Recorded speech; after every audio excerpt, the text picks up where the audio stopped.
It's a great day for softball here in Fort Dodge, Iowa. Good morning. Welcome to the Iowa Central Field at Harlan and Hazel Rogers Sports Complex in Fort Dodge, Iowa, home of the Girls State Softball Tournament presented by Iowa Farm Bureau. I'm Eric Zamora, and in just a few moments we'll have the matchup between the Sigourney Savages and the Southeast Warren Warhawks right here on the Girls Union Network, powered by Mid-American Energy Company. When we take a look at the two teams, Sigourney comes in with a record of 25-8. Of the 8 teams still remaining, they are considered the away team. They are the 5 seed. And with that 25-8 record, you are looking at a squad that is going to be powered heavily by Carly Goodwin. She leads the team in hits with 52, and one shy of the team lead of home runs. Kaylee Weber holds that distinction with 4. Meanwhile, as we take a look at the pitching, again, Goodwin is pacing this squad, and it's no surprise, number 1, the freshman will be on the mound for the Savages. As for the Southeast Warren Warhawks, they'll go with Olivia Rubel. And Rubel, again, pacing her Warhawk squad, a team that only has had 2 players on the mound this year, her and Kaylin Holmes. Meanwhile, offensively, watch out for Josie Hartman. Hartman leads her squad in hits with 46, home runs with 8, and is tied for the team lead with walks. However, as it comes to players who are knocking in runs, Michaela Rubel is pacing the Southeast Warren Warhawks in that department with 53 knocked in on the season.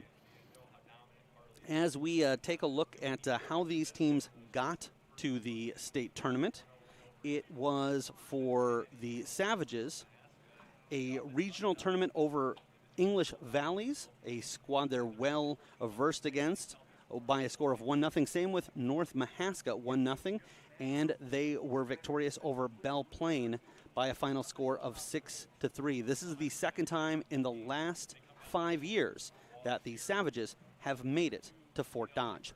Meanwhile, for the Warhawks, they had a little bit easier of a path, particularly in the first 2 games of their regional tournament. They were victorious over Southwest Valley 10-0. They defeated East Union 14-5, and then punched their ticket here to Fort Dodge with a 4-1 victory over Martinsdale St. Mary's. This is the first state tournament appearance for head coach Cody Reynolds. We'll take a break, but when we come back, we'll have your team introductions as well as your starting lineups for this tournament matchup. You're watching Girls State Softball, presented by Iowa Farm Bureau on the Girls Union Network, powered by Mid-American Energy. Mid-American Energy and you, together partnering to change the energy landscape by pioneering money-saving, energy efficiency programs and building a new industry in Iowa, wind energy, all while keeping your rates low. So what's next? We'll keep delivering cost-effective energy efficiency programs while putting money back in your pocket. That's right. You decide how best to spend your savings. That's a partnership good for you, good for the environment, and good for Iowa. Another way we're obsessively, relentlessly at your service. Nothing feels quite as free as being out here. Except this free soda. Where'd you get free soda? At Casey's, you can win all kinds of free stuff. I love free. Then you'll love this. Bought this jerky, won this free donut. I love donuts. And these chips can win me the big one. What? A free concert from country music superstar Lee Brice. I love free Lee Brice. With Casey's Summer of Freedom sweepstakes, the more you buy, the more you can win, including a free Lee Brice concert for your town. Free Lee! No. Sometimes people who seem to know everything Dental insurance costs a fortune, and it covers nothing. don't. For instance, personal plans from Delta Dental cut the cost of many procedures in half. So be careful what you hear. How important are teeth anyway? Get the facts. Contact Delta Dental about saving with personal dental plans today.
You are listening in to the Girls Union Network powered by Mid-American Energy as we get ready for the public address announcer who will be giving the starting lineups and introduce the entirety of the teams for Southeast Warren. They are the home squad. They will be wearing the white jerseys with green numerals and trim. They are situated in the third base side dugout. Meanwhile, the Savages of Sigourney in black uniforms with gold or yellow numerals and trim. They are set up in the first base dugout. So right now we're having a conversation at home plate with today's officials and with Sigourney's head coach Shelley Striegel, and Cody Reynolds for Southeast Warren. As we take a look again at these two teams, it's tough to kind of factor in the schedules at this point in the season because the two squads have played very uneven, unbalanced records, but for what it is worth, the Warhawks, again, the 4 seed here in Class 1A, with a 28-2 record, and for the Sigourney Savages, they come in with a mark of 25 wins in 33 games. That's 25-8. We will hand things over to our PA announcer for the introduction of both teams, along with your starting lineups.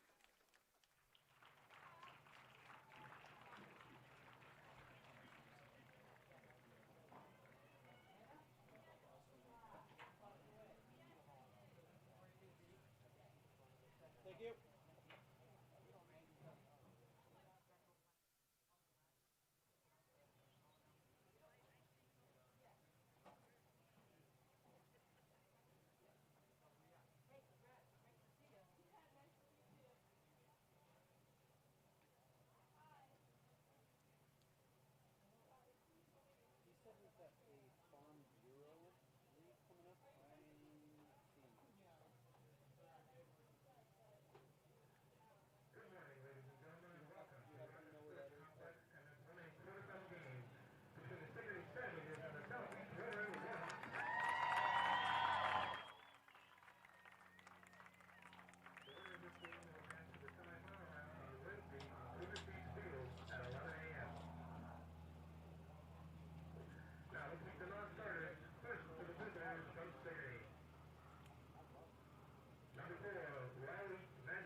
Ladies and gentlemen, please direct your attention to home plate. We will introduce our umpires for this morning's game as assigned by the Iowa High School Athletic Union. At first base, Jeff Niehaus. At third base, Al Herson. And calling balls and strikes, Jerry Allison. Ladies and gentlemen, it's time for state tournament softball.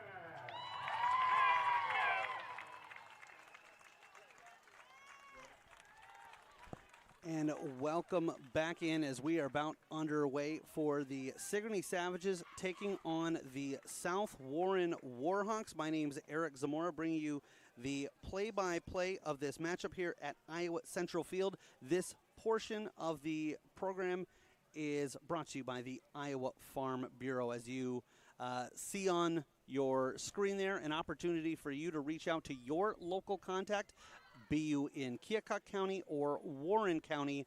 Iowa Farm Bureau taking care of the state of Iowa, all 99 counties. Southeast Warren will start things off on the field, and we did have the PA announcer read for you there the starting lineups for the two squads, but let's take a look at the Warhawks defensively, as that is Olivia Rubel on the mound, being caught by Bree Nolte. First baseman Josie Hartman, J.C. Neer at second base. Brooklyn Page is the shortstop with Natalie Geisler at the hot corner on third base. Defensively in the outfield, left to right, Kaylee Tigner in left, Kaylee Bauer in center, and Emma King in right field. For Sigourney, due up, Ava Fish, Carly Goodwin, and Josephine Moore, your 1, 2, 3 hitters for the Savages.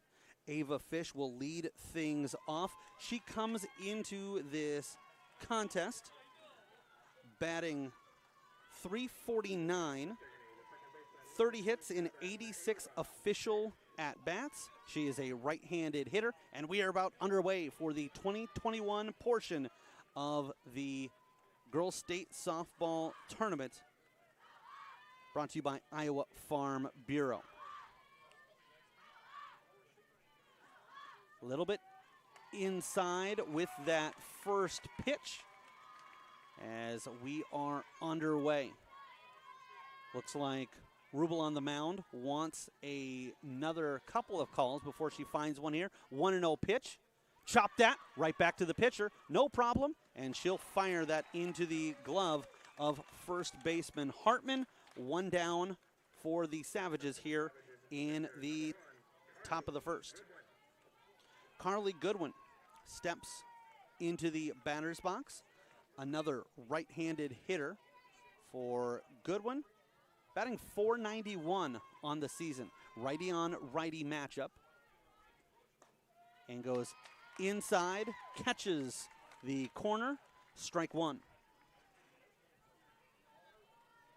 This is a pitcher on pitcher matchup. Goodwin wearing the numeral 1, takes a look at one upstairs. That was close. In fact, it looked like the home plate umpire, Jerry Allison, started to flinch a little bit with that right shoulder, but that'll even the count at 1 apiece. Goodwin gives it a rip. That was a low pitch just inside the strike zone, maybe even underneath it, but it won't matter as she swings through and finds herself down in the count. 1 ball, 2 strikes.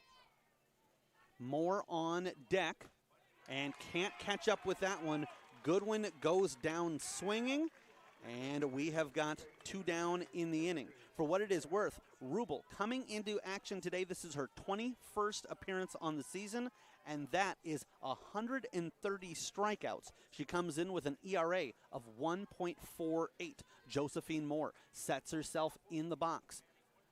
3 straight right-handed batters, and she will take a look at an off-speed pitch that clips the lower portion of the strike zone. And I would imagine there that Moore was expecting a little more gas on that one than came across. This one is popped up, but it looks like it'll be playable for the shortstop. Underneath it is Brooklyn Page. She'll squeeze it into the glove, and exactly what Southeast Warren was looking for. 3 up, 3 down, a quick couple of batters, 3 to be precise, and no score after a half inning. We will be back with the bottom of the first. No score here from Fort Dodge at the Iowa Central Field. You are watching and listening to the Iowa Girls High School Athletic Union Girls State Softball, brought to you by Mid-American Energy Company.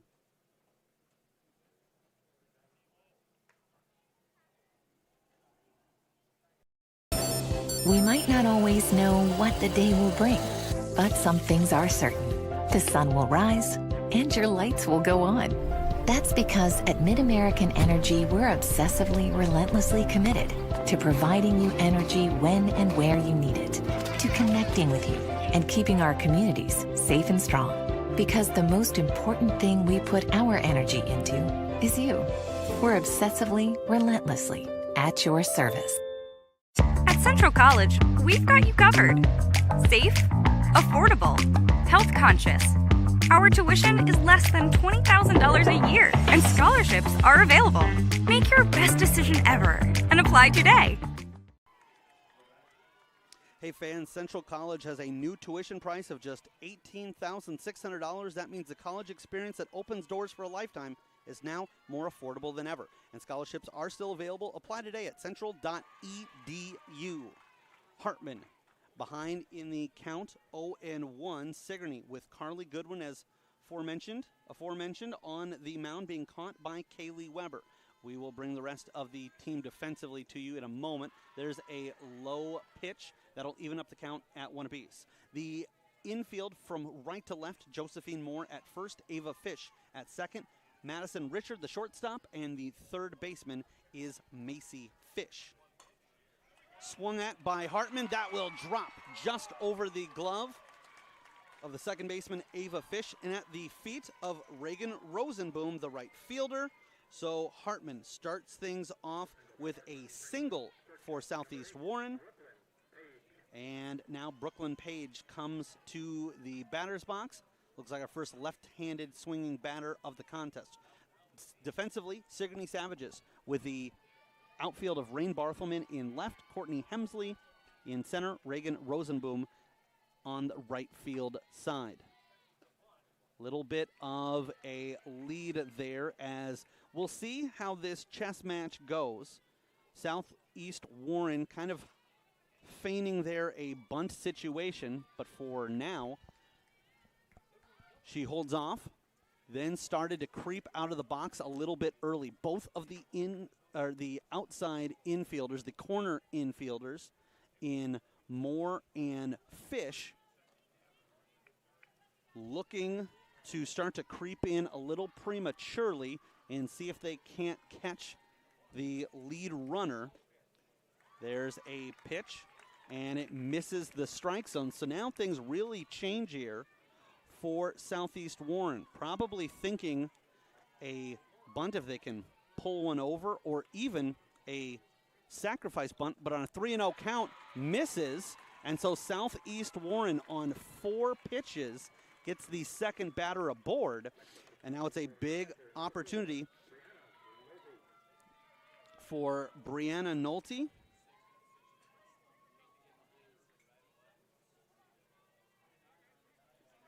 She is a right-handed swinging batter. On the mound, Goodwin delivers, cutting inside. They run down to third. Is the tag in time? No! And both runners will advance.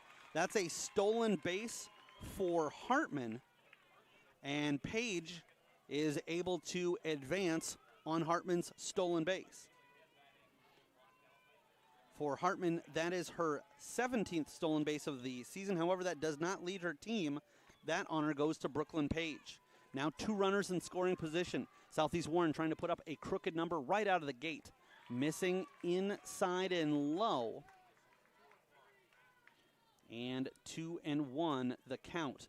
We'll see how the Savages deal with it. Obviously, they do, with the runners moving up, have that empty base at first. And now with a hitter's count, you could very easily see the Savages elect, you know what? We're willing to see if she'll chase something outside of the strike zone, but otherwise we pitch around Nolte. The problem with that is Michaela Rubel, the cleanup hitter, waiting on deck. This will be bunted to the pitcher. No play at home. That's where they'll come with it. Ball comes loose. Runner will advance, and it's a 2-run sacrifice bunt. The pitcher looked over at first, didn't have a play there, and elected to try to force something home. Hartman and Page are plated by Nolte. I believe that'll be credited as a 1 RBI bunt single, really a fielder's choice there, but Nolte ends up bringing in both. She's not concerned about what she's credited with at this point of the game. And early on in action, the Savages will burn, well, not burn a timeout, but they will have a conference on the mound. They want to settle things down. They know that it's a big stage, and here for the girls who have not been to state in 4 or 5 years, so these girls haven't been at this stage here in Fort Dodge. They want to make sure that everybody's on the same page. As for the Warhawks, this is business as usual, and they are trying to build some momentum here, and if they can put up any more runs, really try to take the driver's seat here and see if early on they can't shake the confidence of the Savages. The head coach for Sigourney, excuse me, that's the assistant coach, Ryan Vandenhoevel, comes out and last chatting there with his catcher, Kaylee Weber. Weber looks set, as does the pitcher, and Goodwin is ready. The windup, the delivery, and that's right down Broadway. A big strike simply because you can be a little bit rattled in the cleats of Carly Goodwin. Finding yourself down 2-0, you want to just get back to playing fundamental softball and finding the strike zone. That one will be fouled back and out of play into the netting. You may hear a little bit of noise there as our crowd mics are set up. Again, my name's Eric Zamora. Justin Wolber, our engineer and producer of today's contest. Randy Nielsen, our camera operator above the third base dugout. Count of 0-2. And this is Goodwin trying to get the pitcher, or excuse me, the batter to chase one inside. A little bit of a conversation there from Weber. Nothing too bad. Just wondering, hey, where did that one miss? All right, we're on the same page, and it's a 1-2 count. Low, and again, a close one. Credit the batter twice in a situation where she was down to her final strike of the at-bat, laying off of ones that were close, but not in the strike zone.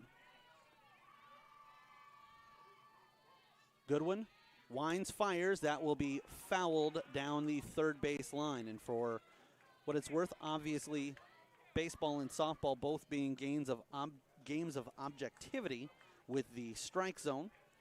The only opinion mattering is that of the umpire, Allison, but perched right behind him.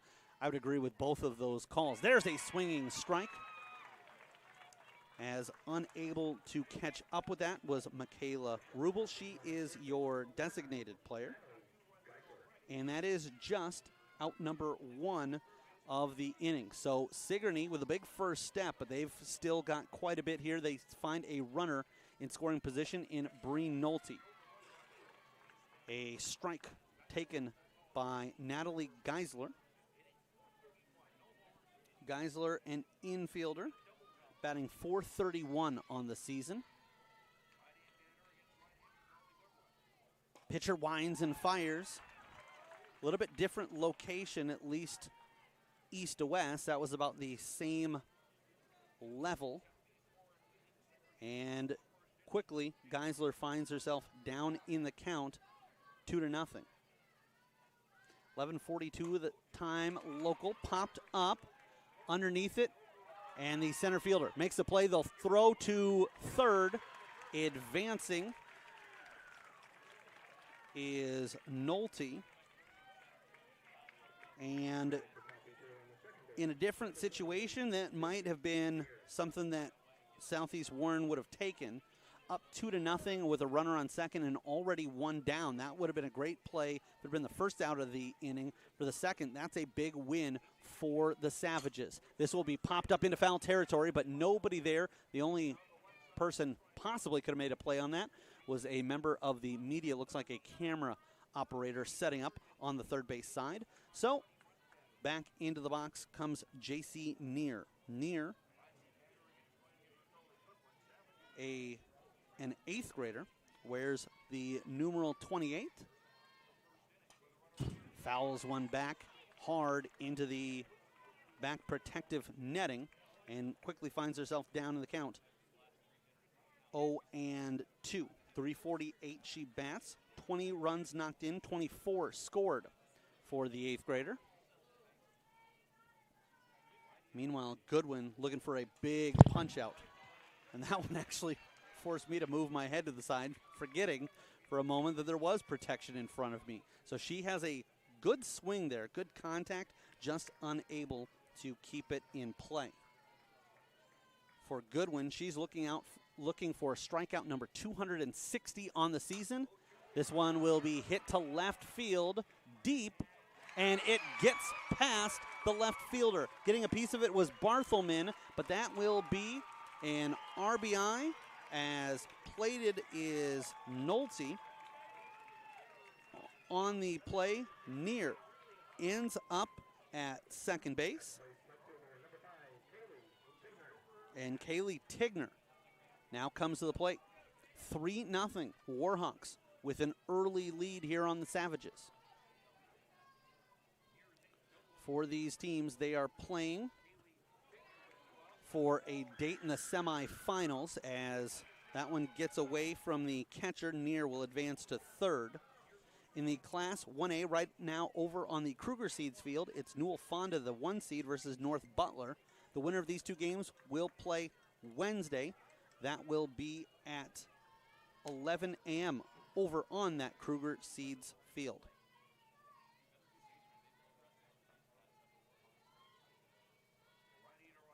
Delivering one inside.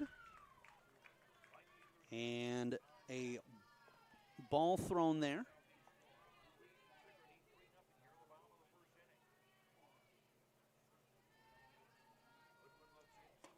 Outside.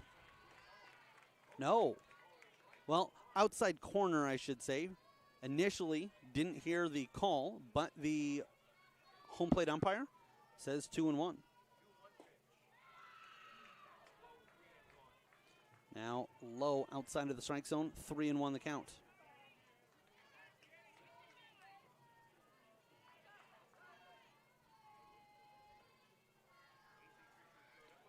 Goodwin goes low in the zone and catches it.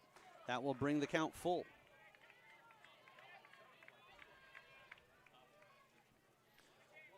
A strike away from getting out with the damage held to just 3. Low, and it's ball 4. So Tigner, patient at the plate, draws a walk. Emma King, the right fielder, comes up to bat, and for the Savages, obviously not happy to be down 3-0. The other issue is already the pitch count starting to get up there for Carly Goodwin, as the last thing you want to see is the 8th batter in the order come up here in inning number 1. King takes a look at a strike right down the pipe, and with Tigner at first, Neer at third, the Savages trying to get out of the inning. Swinging through, that is tipped right into the glove of Kaylee Weber. So had Weber let that one slip past, there would have been no opportunity for the runners to advance, but it's a moot point as Weber gloved that one cleanly. Fouled back and hard into the backstop. So we'll go back and do it again, once again with an 0-2 count.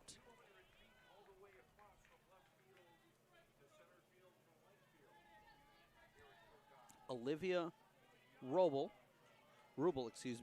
the pitcher for Southeast Warren. Her team leads by a score of 3-0. No play on the stolen base there by Tigner. She will advance. And now 2 runners in scoring position. An opportunity here for Emma King to really break this game wide open. Popped to the right, the second baseman, knocked down and recovers in time. Good job there by Fish, even though she didn't field it cleanly, was able to get the third and final out. But the damage is done by Southeast Warren. They score 3 on 1 hit, and they lead 3-0 after 1. We'll be right back with more softball action. You're watching the Iowa Girls State Softball Tournament presented by Iowa Farm Bureau on the Girls Union Network, powered by Mid-American Energy Company. Mid-American Energy and you, together partnering to change the energy landscape by pioneering money-saving, energy efficiency programs and building a new industry in Iowa, wind energy, all while keeping your rates low. So what's next? We'll keep delivering cost-effective energy efficiency programs while putting money back in your pocket. That's right. You decide how best to spend your savings. That's a partnership good for you, good for the environment, and good for Iowa. Another way we're obsessively, relentlessly at your service. Des Moines. The S's are silent. The fun is always loud. And now it's easy to plan your Des Moines adventure. Introducing the Catch List. A list of all things you can't miss. All the thrills, all the chills, hops and drops. Des Moines is a city of love that'll put a smile on your face. It's easy to picture yourself here. Find your adventure at catchdesmoines.com/catchlist today.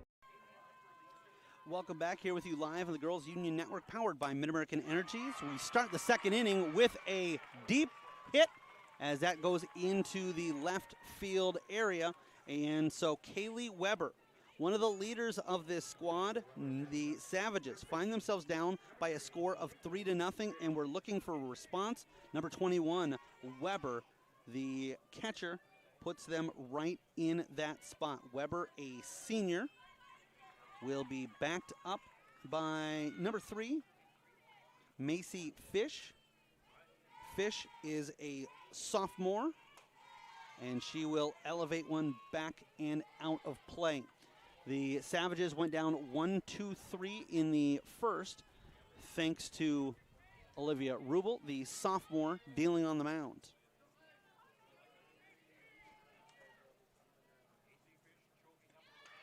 Lays down a bunt, third baseman. Looks for a play at first, has it just in time. Natalie Geisler connects with Josie Hartman, the junior first baseman. And the freshman fires that in time and accurately. It will advance Weber. It's a sacrifice bunt out. We'll score that as 5-3 for the first out of the inning. Madison Richard checks in and takes strike one. Richard, a junior, the shortstop, batting .224 on the year.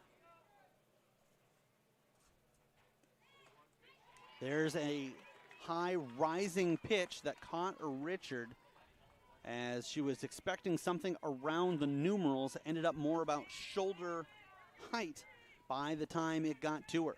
Quickly ahead in the count, Rubel, 0-2. That struck well, knocked down by the shortstop. So it will end up being an infield single. However, it strands Weber, who had to remain at second base. Nice job there by Brooklyn Page, as if Page lets that one get past, Weber is for sure standing at third. May have even looked to test the arm of sophomore Tigner in left field. I don't think that would have been the case.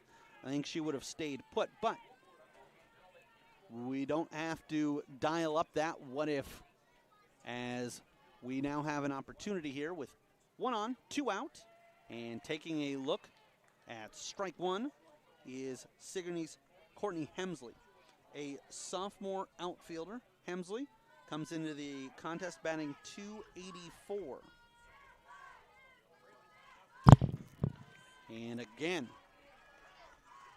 it is ricocheted back into the netting right in front of us here on press row. As always, the Iowa Girls High School Athletic Union puts on a fantastic show, as that is a pitch outside. Had an opportunity to broadcast here for the Girls Union Network, powered by Mid-American Energy, for volleyball, basketball, soccer, and now softball. Swinging through, strike three. Unable to catch up to that was Hemsley. 2 down in the inning. This could be an absolute huge opportunity for Southeast Warren. Already on top by a score of 3-0. They've let 2 on with a couple of hits, including an infield single. However, if they can get Rosenboom or one of the runners for the 3rd out here, all of that would amount to drawn out conditions, a little bit longer for the pitcher, Rubel. But if they can keep that 0 on the score sheet, that's really what they're most concerned with. By the way, correction on scoring. Southeast Warren has been credited with 2 hits, not 1. And I believe they are going back and saying Bree Nolte laying down that bunt as the 3rd batter ended up being a hit, simply because they were saying that first base wasn't able to get covered in time.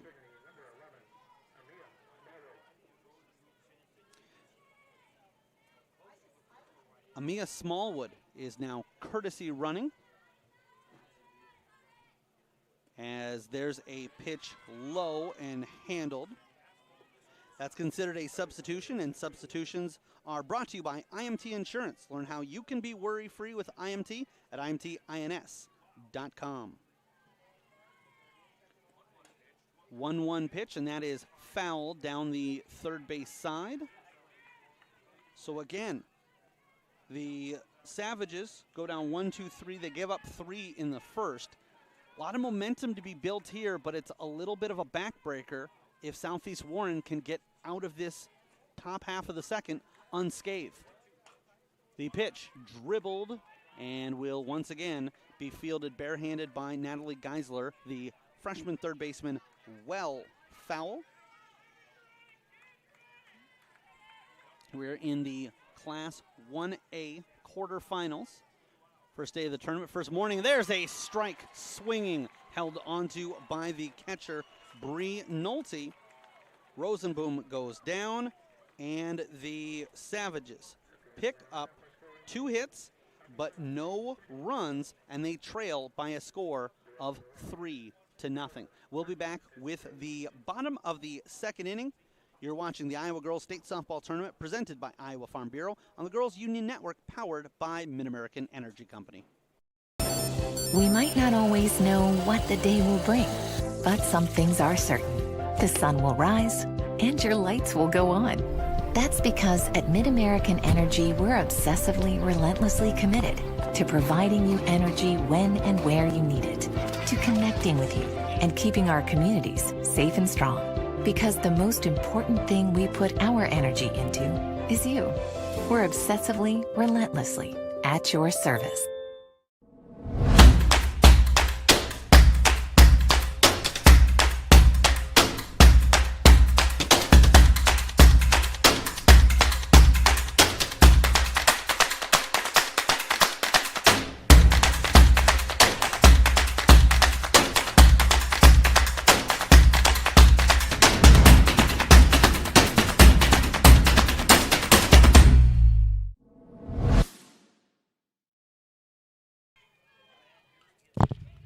Welcome back with you here live on the Girls Union Network, powered by Mid-American Energy, as we have just got underway with the start of the second inning here the bottom of the second inning from Fort Dodge, Iowa.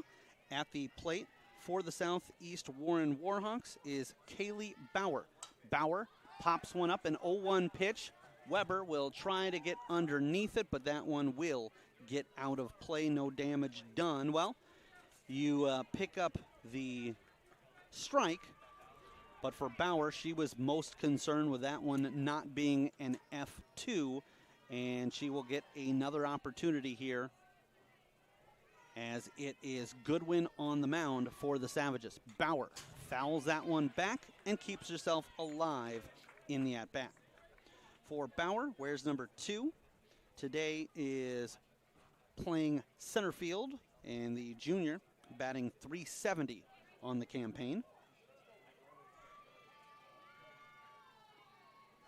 The pitcher cycling through calls. She has herself set, fires upstairs, and that one takes a carom off of the glove, actually hits the backstop and knocks over our router here, but everything seems to be good and on schedule. 1-2 the count. Pitch, a half swing, chopped down the third base side, and a heads-up play by the sophomore. Macy Fish, she saw she would have no opportunity to get the runner, so elects to wait, make sure that does indeed go foul, and we will go back, Jack, and do it again.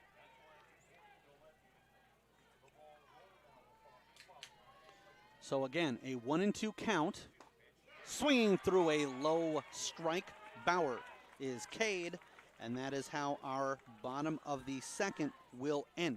However, for Southeast Warren, they are in a good spot. They've already got the top of the order up. It's Josie Hartman, the first baseman, wears number 1, looks at a pitch upstairs, ball outside and high. Hartman, in her first appearance, singled and was scored by the bunt of Nolte. She will golf this one into left field. Barthelman there underneath it, squeezes it into the glove, and quickly 2 down here in inning number 2. Barthelman, a sophomore. She was backed up by Hemsley, another sophomore, the center fielder, sliding over just in case that caused any issues for number 5. Brooklyn Page walked on 4 straight pitches here to get things going and get a rally kind of started. Obviously, Hartman doing the initial starting of it, but that was a vital at-bat for Southeast Warren, and they ended up scoring 3, including both Hartman and Page, the third run being scored by Nolte. So the top 3 in the order were all plated back in the first. That won't be the case here, as Hartman went down for out number 2. On the mound and dealing right now is Carly Goodwin. Goodwin delivers, and behind it was Page, swinging through, strike number 2, and now an opportunity as Sigourney went down 1-2-3 in the first, trying to return the favor to the Warhawks here in the second inning. This will be popped up. Shortstop makes a diving snag. Madison Richard, the junior, falls to the grass, but is able to come up with out number 3. No runs on no hits, nobody left on base, but for the game, the Warhawks with 3 runs on 2 hits. We will step away from the action, but we'll be right back with more softball. You're watching the Iowa Girls State Softball Tournament presented by Iowa Farm Bureau on the Girls Union Network, powered by Mid-American Energy Company. Mid-American Energy and you, together partnering to change the energy landscape by pioneering money-saving, energy efficiency programs and building a new industry in Iowa, wind energy, all while keeping your rates low. So what's next? We'll keep delivering cost-effective energy efficiency programs while putting money back in your pocket. That's right. You decide how best to spend your savings. That's a partnership good for you, good for the environment, and good for Iowa. Another way we're obsessively, relentlessly at your service. In Iowa, we all play by the same rules. Hard work pays off, practice makes perfect, success is something you earn, and teamwork helps us all be winners.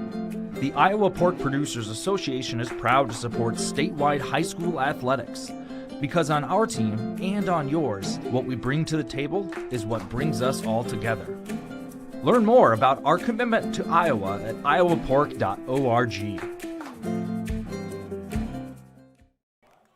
Welcome back, here with you live on the Girls Union Network, powered by Mid-American Energy. Top of the third, 3-0. Southeast Warren on top. Both teams have 2 hits, as this one is chopped on the third base side, but fouled by Danny Aller, the designated player for the Sigourney Savages. The difference being that the Warhawks were able to string a hit with a walk and then a bunt single, and that ended up plating 2 as there was a misplay with the pitcher trying to go home a little bit late and a little bit off target with the throw. 3-0 Southeast Warren. Most concerned with that defensive number. They know as long as they keep putting up zeros, they're going to be advancing to the semifinal matchup. Again, we will bring score updates for you when we have them available, getting started a little bit earlier in this one, half an hour to be exact, as that is strike 3. Unable to catch up to that is Aller, and that is the 4th strikeout of the morning for Olivia Rubel. All 4 swinging strikeouts. Winner of this will take on the winner of the Newell Fonda North Butler matchup going on right now over at Kruger Seeds Field. That started at 11 this morning. Newell Fonda, the 1 seed, North Butler, the 8 seed. So North Butler looking for a big upset from their Bearcats. Low is the pitch, and the first 2 can't find the strike zone against the leadoff hitter, Ava Fish. She chopped one back to the pitcher, Rubel, who put her out to start this contest. Missing inside, Rubel. With a count of 3-0, needs to find the plate, and does not, as that is shook off by Jerry Allison. It is a 4-pitch walk for Fish. This brings up the pitcher, Carly Goodwin. Goodwin on the season, a freshman, has 22 RBI.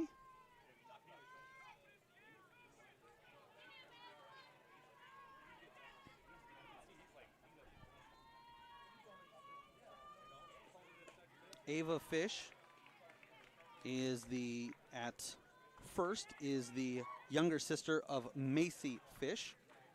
Ava, an 8th grader, Macy, a sophomore. Goodwin, a freshman, the pitcher, drills one, but well foul. In fact, that one will get over the fencing. No opportunity for a catch to be made in foul territory.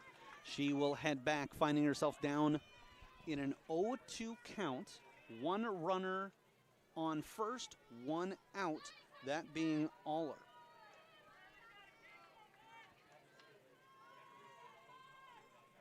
Winding and delivering is Rubel. That's struck in between the third baseman and the shortstop. Geisler, if she dove to her left, all she would have done was dirtied the uniform. I don't even think Brooklyn Page could have made that attempt, as she ran immediately to her right, couldn't catch up with it. So Josephine Moore now with an opportunity. She popped up to the shortstop to end the first inning, but now has a big opportunity here with her squad. Trailing 3-0, she's got runners on first and second, and she will deal with Olivia Rubel. Rubel goes right down Broadway with a called strike to start the at-bat. More likely swung at a pitch she didn't necessarily want to have to put into play that first time around, being a little bit more picky and decisive. Got to look at that one, then finds one inside. It is fouled over that third base fencing. Not too far from Randy Nielsen, our camera operator. Again, Justin Wolber, our engineer and producer. My name's Eric Zamora. Perched right behind home plate, just over the catcher's right shoulder. Great view of that pitch, catching the outside corner. And that is our first called strikeout of the contest.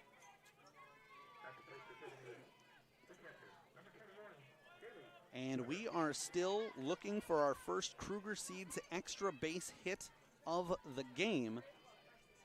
And Kaylee Weber with an opportunity here in a big spot to try to deliver one. That's knocked down. Good job by the catcher. The sophomore Nolte threw her body in front of it and made sure that didn't go anywhere. I know that we did have a bunt where Nolte ended up at second, but technically it was counted as a single and an error. Then we did have another play where J.C. Neer ended up at second, but that was an E7 credited officially. So we are still waiting for our first extra base hit in this contest. Top of the third. 2 on, 2 out, 2-0 count. Swinging through, unable to catch up to that. That was a ball that was nasty, had some movement on it, did the sophomore Olivia Rubel. Weber, the catcher, who was courtesy ran for. This is knocked down by the third baseman. She will scoop it and step on it. So that will be credited as Geisler, unassisted, for out number 3. No runs scored, 1 hit, and 2 left on. After 2.5, it is 3-0. The Southeast Warren Warhawks on top. And we'll be back with more. You're watching the Iowa Girls State Softball Tournament presented by Iowa Farm Bureau on the Girls Union Network, powered by Mid-American Energy Company. We might not always know what the day will bring, but some things are certain. The sun will rise and your lights will go on. That's because at Mid-American Energy, we're obsessively, relentlessly committed to providing you energy when and where you need it, to connecting with you and keeping our communities safe and strong. Because the most important thing we put our energy into is you. We're obsessively, relentlessly at your service.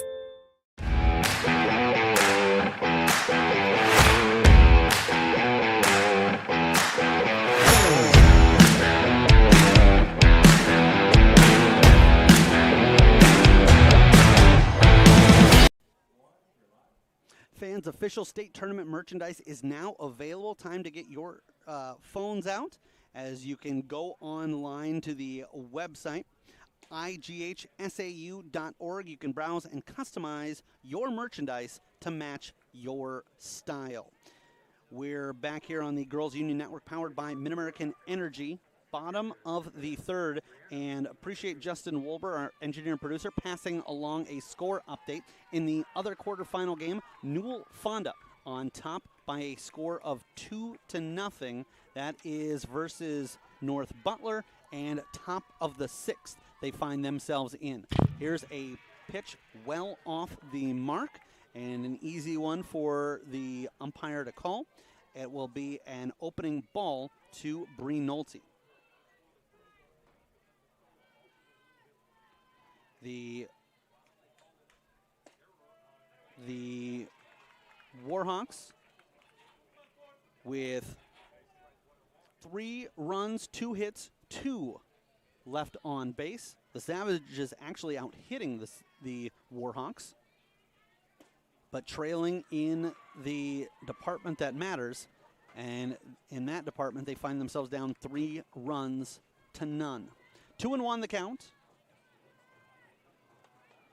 as first time through, Nolte was credited with a single as she laid down a bunt beautifully. It drew the first baseman and pitcher towards it, nobody covering the base. She ended up getting an RBI with that, and then another run came across on the throwing error. Nolte takes a look at ball 4 on 5 pitches. She will take the base on balls, head down to first with some speed, and Michaela Rubel, the designated player, now up to bat.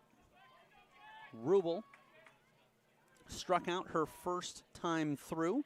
It was the first out of the bottom of the inning. Offers up, getting a healthy lead at first is Nolte, but seeing that she was being spied by Kaylee Weber, will elect to head back. The senior catcher catching her freshman pitcher, and it was upstairs 1-0. Outside, and a hitter's count at 2-0.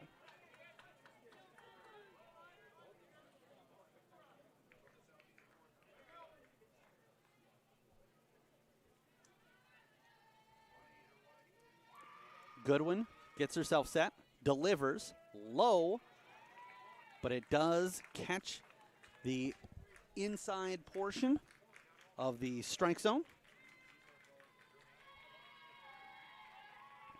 Interestingly enough, Weber, the only senior in the lineup for the squad, as there's another called strike.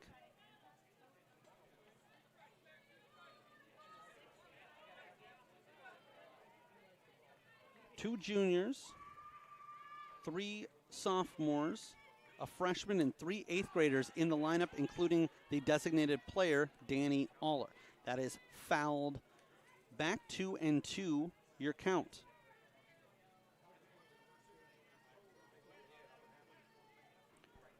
Michaela Rubel at the plate, Natalie Geisler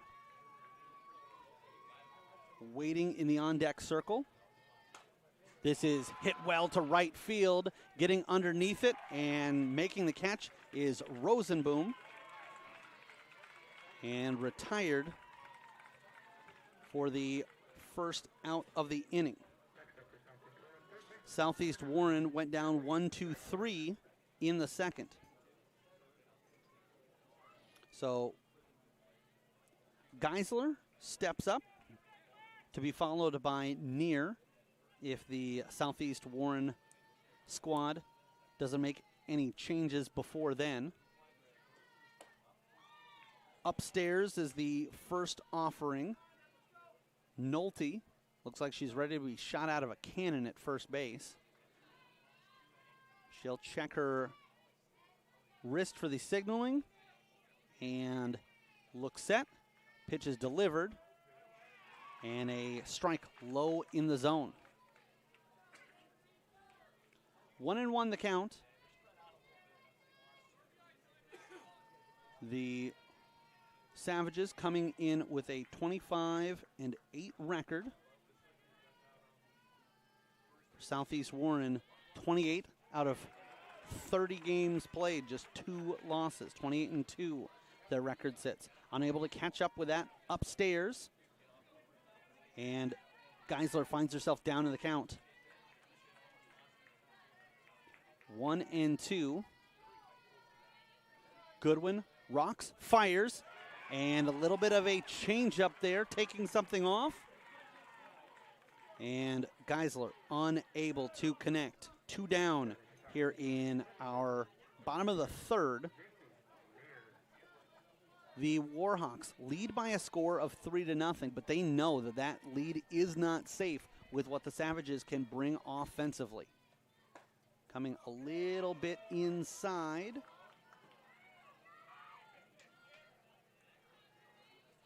And we will have a 1-0 count. JC Neer reached on an error her first time up.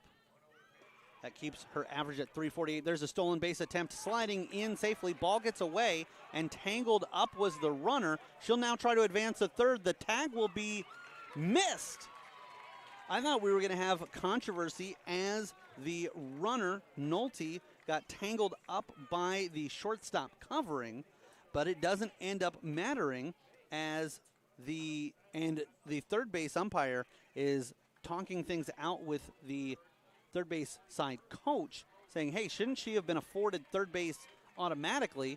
And the official shaking his head saying no. As that was Al Humbo, the official at the third base side, saying no, the shortstop was afforded the opportunity to reach over, try to make that play, and from there it was a tangle up that was, in his vantage point, unavoidable. Runner at third is Nolte. 2 down. Goodwin trying to strand the leadoff walk. There's a strike as that is belted up the shortstop side of second base. It will be an RBI knock for J.C. Neer. And coming across to score for the second time in as many appearances is Bree Nolte. For Neer, that will be her 21st RBI of the season. She reaches blackjack with Kaylee Tigner to follow. Tigner walked in the first inning, got as far as second base, and was one of 2 runners stranded in that first inning, being Neer and herself. The Warhawks went down 1-2-3 in the second, but have already put up a run so far. And Tigner rips that one back over to the first base side. Goodwin gets herself situated. The freshman comes in with 144 innings pitched, trying to get to an even 147 with this batter. An ERA of 0.49, just 10 runs allowed coming into today's contest.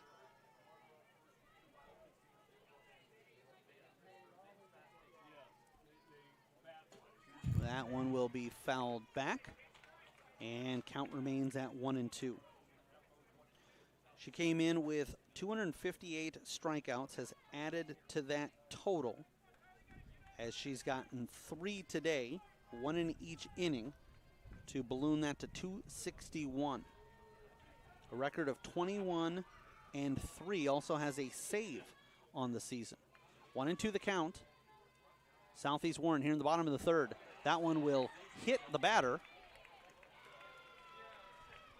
And Tigner will shuffle down to first base. That will advance J.C. Neer. And now Emma King with an opportunity with a runner in scoring position. 2 ducks on the pond. Coming out to chat things over, Shelly Striegel. She will come to the mound. It looks like this will be a pitcher and catcher only conference. So what is at stake for these 2 teams? They are looking to advance to the state semifinals. Newell Fonda, last we heard, with a record of 35-4, leading by a score of 2-0, top of the 6th. If they hold on, they would be the opponent. That game will be over at the Kruger Seeds Field on Wednesday at 11 a.m. And then the championship would be Thursday, also on the Kruger Seeds Field at 5 o'clock. Meanwhile, the other side of the bracket, Wayne will be taking on Remsen St. Mary's at 1 o'clock over on the Kruger Seeds Field, and Lisbon, the number 3 seed, versus Clarksville at 1:30 back here at Iowa Central Field. A fresh count, low, and missing on Emma King. King grounded out to the second baseman, Ava Fish, back in our first inning that ended the scoring threat by the Warhawks. It was a great play by Fish. She didn't field it cleanly, but was able to bat it down, then kept her head, didn't panic, and just made a simple toss over into the glove of Josephine Moore. That ended the Warhawks inning, but not before they'd scored 3. trying to catch up to an outside, but right on the corner of the strike zone pitch. 1-2. Unable to catch up with that was Emma King.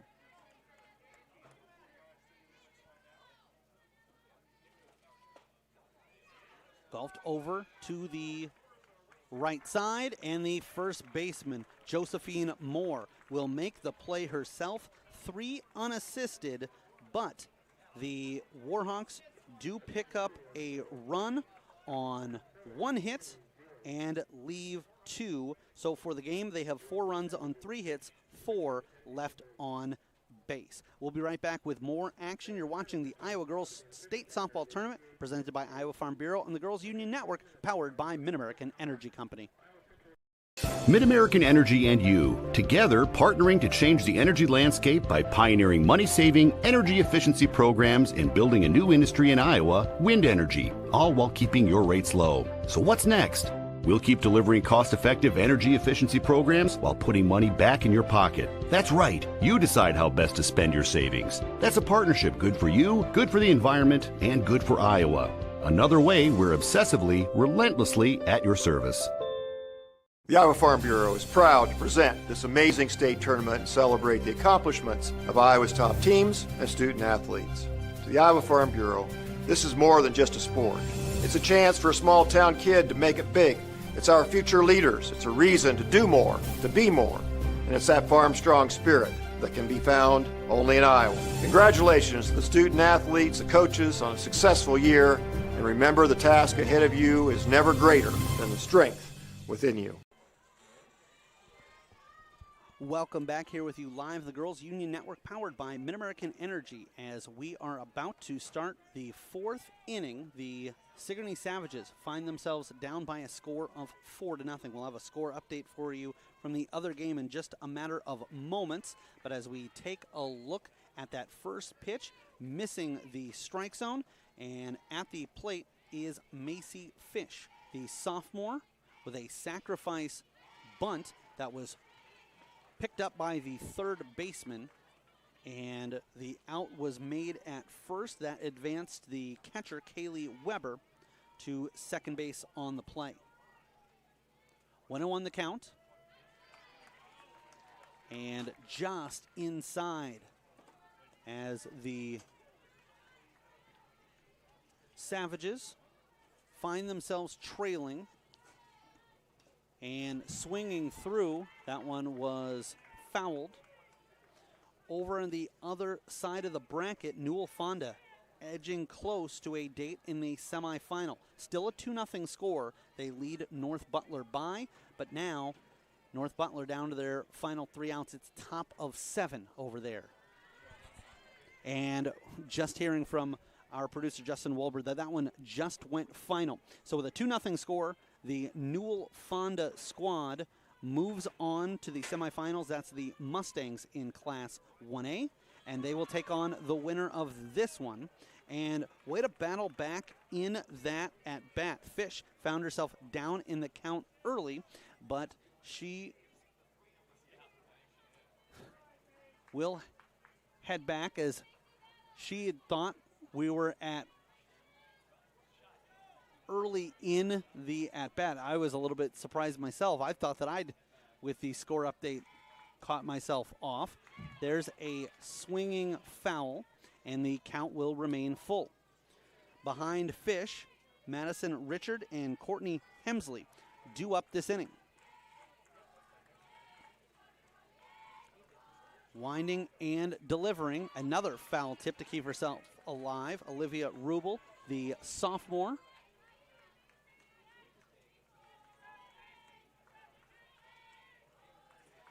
Fish came into the contest batting .333 and can't catch up with that one. Swings at one outside of the strike zone.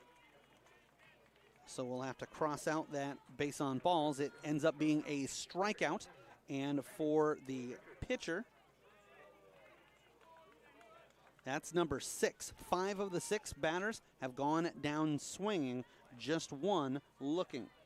Maddie Richard sets herself, another right-handed batter, and offers at one.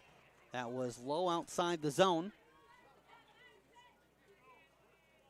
Coach Shelly Striegel encouraging her, reminding her that she's better to chase a pitch that far outside the zone. Swung at and unable to catch up to it. Strike two. It's 200 feet in all, or I should say in both corners, and a straightaway center here. Outside, trying to get the Savage player to chase. But Richard stays patient. Count of 1-2.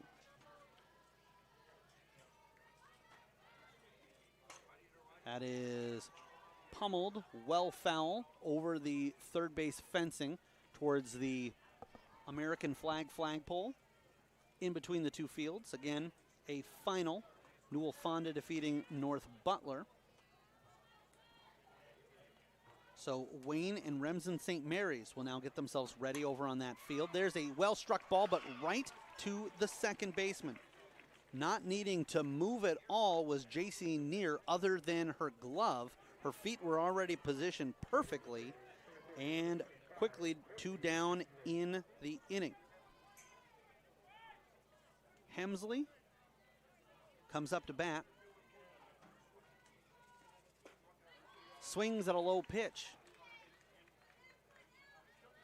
That would have been close had she let that one go by. Right on that edge there of the strike zone. Hemsley sets herself and takes a look at that one inside. Will even up the count at 1 apiece. If Hemsley can keep the inning alive, Reagan Rosenboom is on the on-deck circle. Danny Aller, the designated player, is due up after Rosenboom. And then we would see the top of the order. Sigourney, the 5 seed. Southeast Warren, the favorite in this matchup as the 4 seed, although obviously a slight one on paper. This should be the closest matchup. There's a chopper over to the shortstop. Page underneath it, fires, but safe, as that was dug out nicely by Hartman. And the throw a little bit low. It will be an infield single for Hemsley. I think they might have had an out registered if that throw had been around the height of the letters. Instead, the first baseman Hartman, the junior, had to reach down and try to snag it. Did grab it, nice scoop to make sure that there was at least an opportunity for the putout.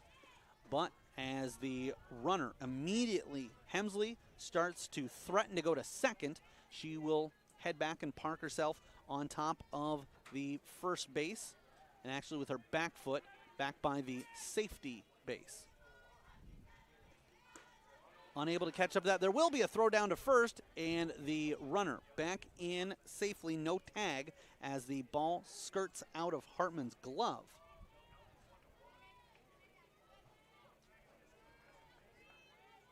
Rosenboom with a count of 1-1. Rubel mildly concerned with the runner at first, but most concerned with the batter and just trying to get out of the inning. She knows if she just delivers strikes and can retire Rosenboom, not too much that Hemsley can do it first, even if she's able to steal a base, even 2. Chopped to the second baseman. She'll move over and make the play. Nice play, and we'll finish a thought on that when we get back. But no runs on 1 hit, 1 left on base for the game. No runs on 4 hits, 5 left for the Savages. We'll be right back with more softball action. You're watching the Iowa Girls State Softball Tournament presented by Iowa Farm Bureau and the Girls Union Network, powered by Mid-American Energy Company. We might not always know what the day will bring, but some things are certain. The sun will rise and your lights will go on. That's because at Mid-American Energy, we're obsessively, relentlessly committed to providing you energy when and where you need it, to connecting with you and keeping our communities safe and strong. Because the most important thing we put our energy into is you. We're obsessively, relentlessly at your service. I hear you're looking for a great college where you can get an affordable education. SWIC is the place for you. I appreciate the personalized attention. And I've gotten to meet people from all around the world. SWIC student housing is incredible. I like SWIC's hands-on training. And I'll start my career in 2 years. I can schedule my classes online or face-to-face.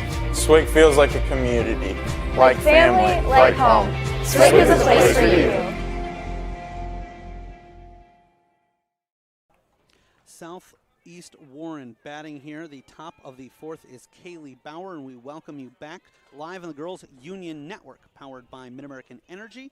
Bottom of the fourth, 4-0. The Warhawks leading. Bauer fouls that one off. Going back to a thought that we didn't really have time for before the break, but a nice job there by the Southeast Warren second baseman, J.C. Neer. She was starting to run to second to cover when the ball was hit her way, but she immediately put a pause on as this one is popped up to the second baseman. That's Ava Fish, who will walk that one into her glove, and out number one of the inning. This will bring up Josie Hartman and the top of the order for Southeast Warren. But a good job there by the second baseman Neer, an 8th grader, not to get flustered, not to get worried. She knew that ultimately her plan initially was to get to second base, but she stopped on a dime and was able to adjust on the fly and able to get that out, as once again the Savages squad has not had an issue getting runners on.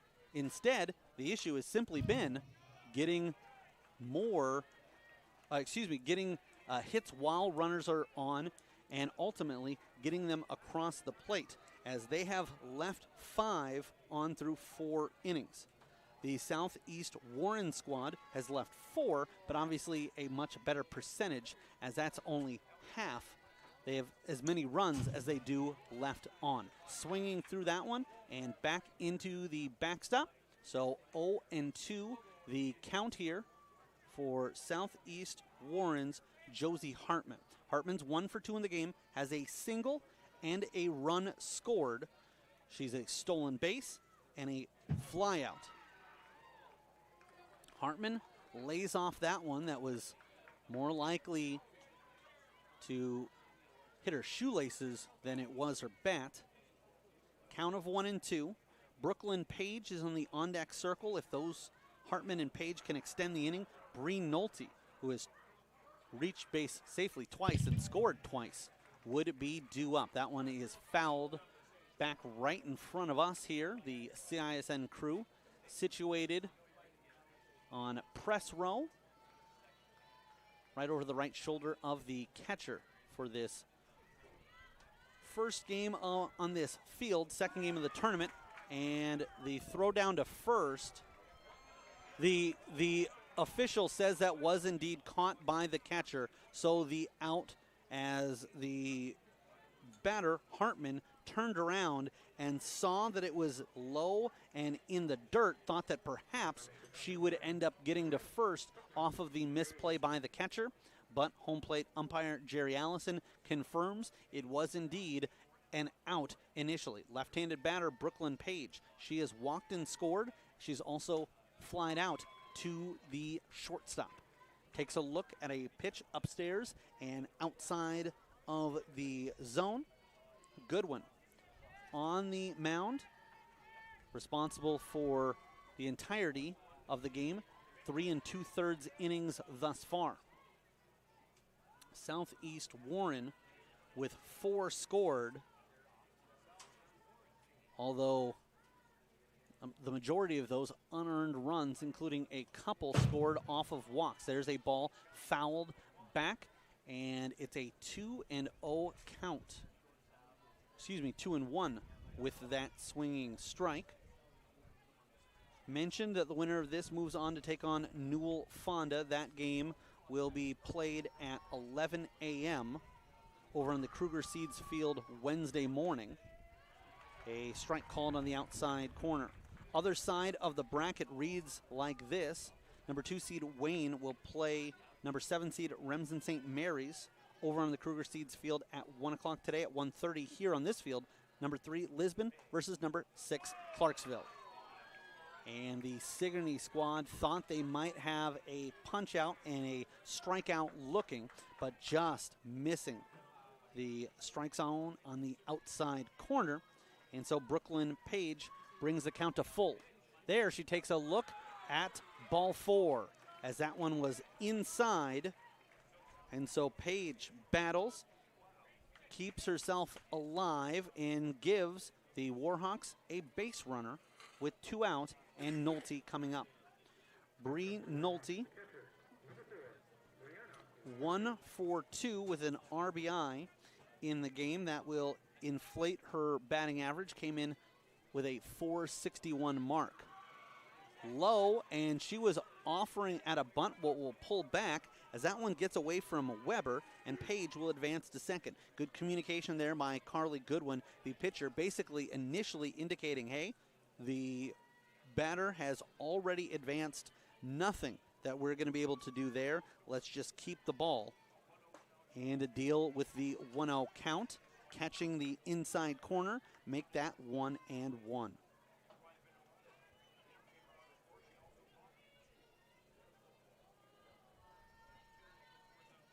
Goodwin rocks, fires, struck, gets past the third baseman, not the shortstop. The throw will not be in time, and both runners will look to advance. They'll make the throw home, but the error was costly, as Nolte, I believe, will be credited here with a hit, but the run will score thanks to the error, as the throw made by the shortstop, Richard, kind of one-hopped the first baseman more. She did her best catcher impersonation to try to knock that down with the body, but the damage is done, as once again, and for 3 out of the 4 innings, the Warhawks are able to score.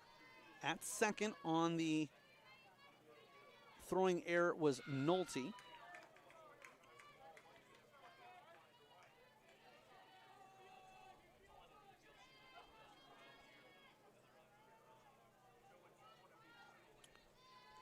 Five, nothing. Southeast Warren on top. Swinging strike as Michaela Rubel unable to catch up to that one. Michaela Rubel, the senior, is the designated player. Takes a look at a called strike.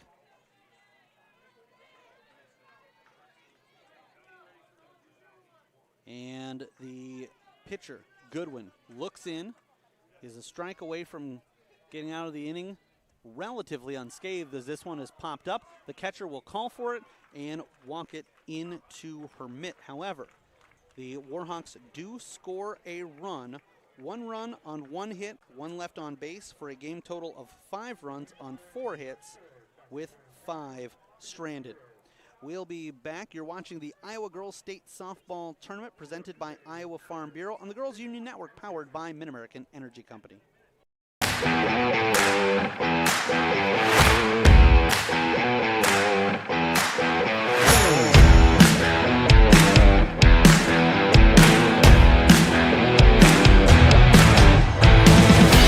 At Central College, we've got you covered. Safe, affordable, health conscious. Our tuition is less than $20,000 a year, and scholarships are available. Make your best decision ever and apply today. Hey fans, as a reminder, Central College has a new tuition price of just $18,600. That means the college experience that opens doors for a lifetime is now more affordable than ever. Scholarships are still available. Apply today at central.edu. The Southeast Warren Warhawks find themselves in control of this matchup. Top of the 5th coming up, the Sigourney Savages trailing by a score of 5-0. 3 errors committed by the Savages. They have no runs on 4 hits and have stranded 5. The Warhawks have also left 5 on the bases. They also have 4 hits. The big difference, no errors and 5 runs to this point of the contest. Coming up for the Savages is Danny Aller. Lays down a bunt. The pitcher picks it up, no problem. Scoops and fires, and it will be a 1-3 putout that will retire Aller.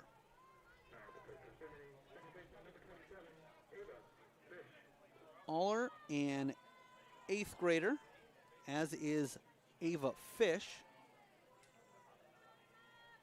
Fish, the second baseman, Sent it right up the middle. Perhaps the pitcher, Rubel, would have had a play on that if her right cleat had a glove on it. But it is knocked right past her, and a single is just what the doctor ordered for the Sigourney Savages as they try to find any way to muster and manufacture some runs late here in the contest. Through 4, still being shut out. There's a swinging strike. Unable to catch up to that one was Carly Goodwin. Goodwin 1 for 2 in the contest. She singled back in the 3rd, struck out swinging her first time up as the second batter of the game. Missing inside with that pitch is Rubel.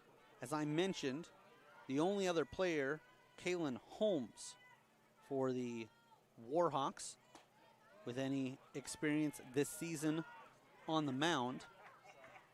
She and Josie Kosman are the lone subs listed.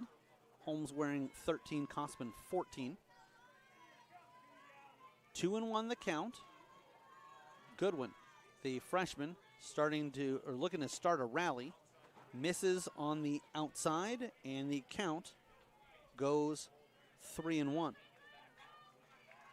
For Sigourney, Riley Vandenhoevel, Aaron Dawson, Lana Thomas, Amia Smallwood, Darby Mitchell, Chelsea Fanabaker, Ava Finneran, and Krista Sellers are all listed as possible subs, with Amaya Smallwood already getting into the game. She pinch ran with an IMT insurance, I should say not pinch ran, but rather a courtesy runner. That coming back in the top of the 2nd.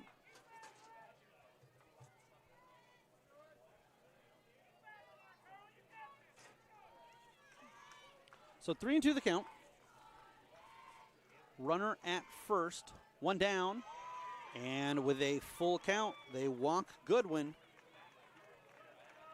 Fish will get to trot down to second base. And this will bring up Josephine Moore.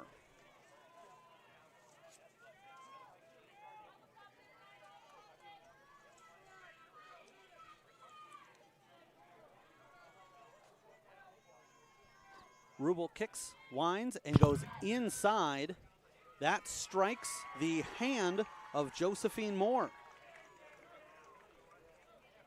A little bit of a delay by her. I think she was just initially waiting for confirmation with the home plate umpire, as one of the coaches for the Southeast squad, Cody Reynolds, coming out and checking, just double checking, make sure that did indeed catch her in the hand. Jerry Allison confirming that it did.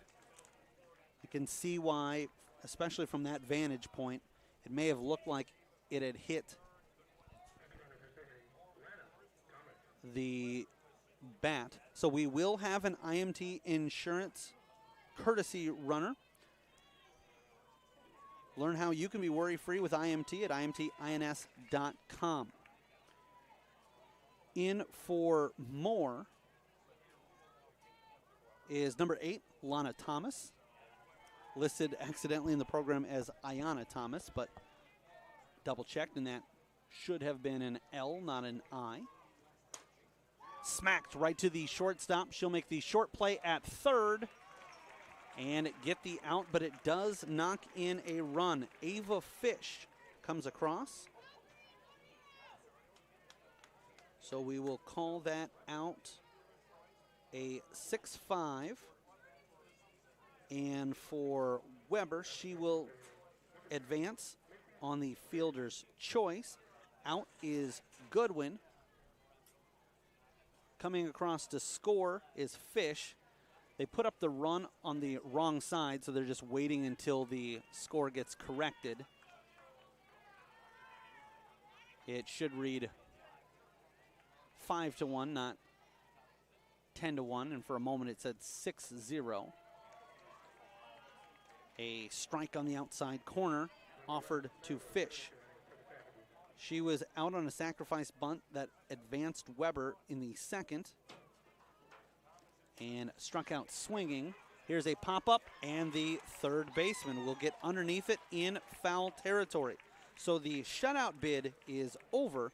However, I think at this point in the game, Southeast Warren will take it. 1 run on 1 hit, 2 left on base, and for a total, Sigourney scored 1 on 5 hits. They've stranded 7, and they trail 5-1. We'll be back with more softball action. You're watching the Iowa Girls State Softball Tournament presented by Iowa Farm Bureau on the Girls Union Network, powered by Mid-American Energy Company. Mid-American Energy and you, together partnering to change the energy landscape by pioneering money-saving, energy efficiency programs and building a new industry in Iowa, wind energy, all while keeping your rates low. So what's next? We'll keep delivering cost-effective energy efficiency programs while putting money back in your pocket. That's right. You decide how best to spend your savings. That's a partnership good for you, good for the environment, and good for Iowa. Another way we're obsessively, relentlessly at your service. Sometimes people who seem to know everything Dental insurance costs a fortune, and it covers nothing. don't. For instance, personal plans from Delta Dental cut the cost of many procedures in half. So be careful what you hear. How important are teeth anyway? Get the facts. Contact Delta Dental about saving with personal dental plans today. Welcome back here with you live in the Girls Union Network, powered by Mid-American Energy, as we are in the bottom of the 5th inning. We're at the Iowa Central Field at Harlan and Hazel Rogers Sports Complex in beautiful Fort Dodge, Iowa, home of the Girls State Softball Tournament presented by Iowa Farm Bureau. And at the plate is Natalie Geisler. 0 for 2 in the contest, takes a swing at a pitch outside and quickly down in the count. 0-2. Geisler should be followed up by J.C. Neer and Kaylee Tigner. Neer has an RBI single in the game, reached safely twice, as has Tigner. And missing inside, trying to get Geisler to chase outside the zone. And no such luck for Carly Goodwin, as she will work with a count in her favor at 1-2. The right-hander gets the ball set. A little bit of fidgeting there, but comes home with it. And this time, Geisler does chase one outside of the strike zone. Low and outside, but Geisler tried to give it a run, couldn't catch up with it. And we've got one down in our bottom of the 5th.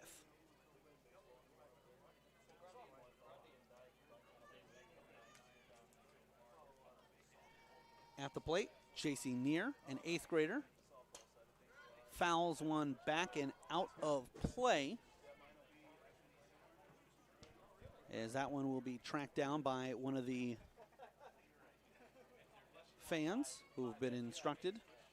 Any of the foul balls, not souvenirs here at the Iowa Girls State Softball Tournament. They asked to be returned back to the officials. 0-1 the count. That one skimmed a couple of times off the pond before reaching, and conversation between the pitcher and catcher who weren't quite on the same page, trying to signal that Goodwin didn't want that ball back. And Weber tossed it her way. They exchange, and now a 1-1 count. We'll keep any score updates that we have throughout this tournament headed your way.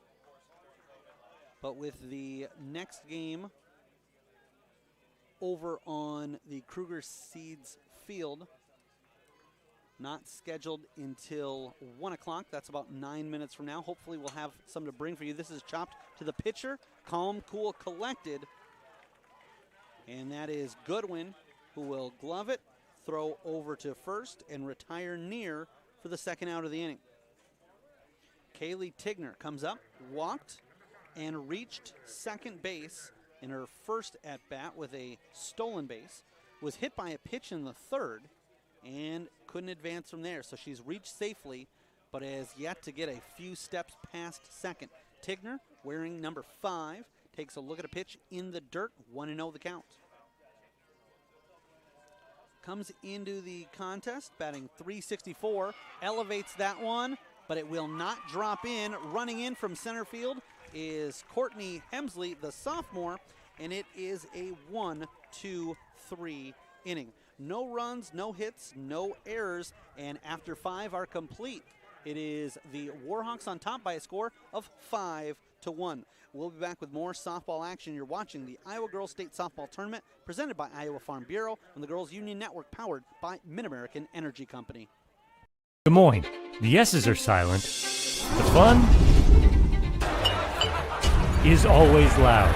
And now it's easy to plan your Des Moines adventure. Introducing the Catch List. A list of all things you can't miss. All the thrills, all the chills, hops and drops. Des Moines is a city of love that'll put a smile on your face. It's easy to picture yourself here. Find your adventure at catchdesmoines.com/catchlist today. Nothing feels quite as free as being out here. Except this free soda. Where'd you get free soda? At Casey's, you can win all kinds of free stuff. I love free. Then you'll love this. Bought this jerky, won this free donut. I love donuts. And these chips can win me the big one. What?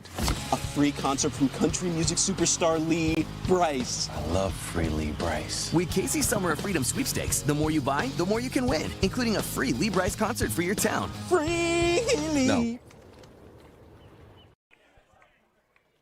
Welcome back. We're here with you live in the Girls Union Network powered by Mid-American Energy as we start the 6th inning. My name is Eric Zamora, bringing you the play-by-play of our 4 and 5 seeds in Class 1A.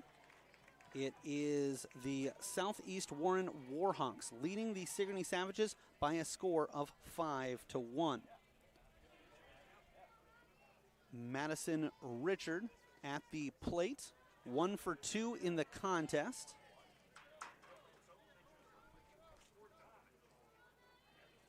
A right-handed batter, as is basically everybody in the lineup today for the Savages. Rocking, winding, coming home with it, struck well, and that is just foul. Initially, the ball looked like it was going to end up on the right side of the chalk. In fact, I never saw it on the left until it reached the base. So that one was fair, fair, fair, and at the last second took a hard enough left that it ends up just being nothing but a long strike and a 1-2 count. Would have been a base hit and then more, possibly our first extra base hit, which are brought to you by Kruger Seeds. And amazingly, we've yet to have one of those. So let's say, for the sake of argument, that was our first extra base hit of today's game. Brought to you by Kruger Seeds, your local seeds dealer. Visit KrugerSeed.com today. And just as I say that, probably open the door and jinx it. We'll probably have 6 in the next couple half innings, but I don't think the Sigourney Savages would have any issues with that, as they are in desperate need of manufacturing some offensive output. Richard finds his count full and takes a look at ball 4. Did start to offer, but then patient enough, pulled that back, and then I think got caught there for a moment thinking, there's no way I went around enough, was there? There wasn't even an appeal by the Warhawks of Southeast Warren, and so Richard ends up with a base on balls, ends up at first, and it will be Courtney Hemsley coming to the plate, the sophomore, with a strikeout in the second and an infield single in the fourth. Leaning immediately was Richard as she started to trail off of first base. The catcher keeps an eye on her and walks her back to the bag. Tapped to the shortstop. A play at second in time, and there will be no throw. And I tell you what, that's a good decision there.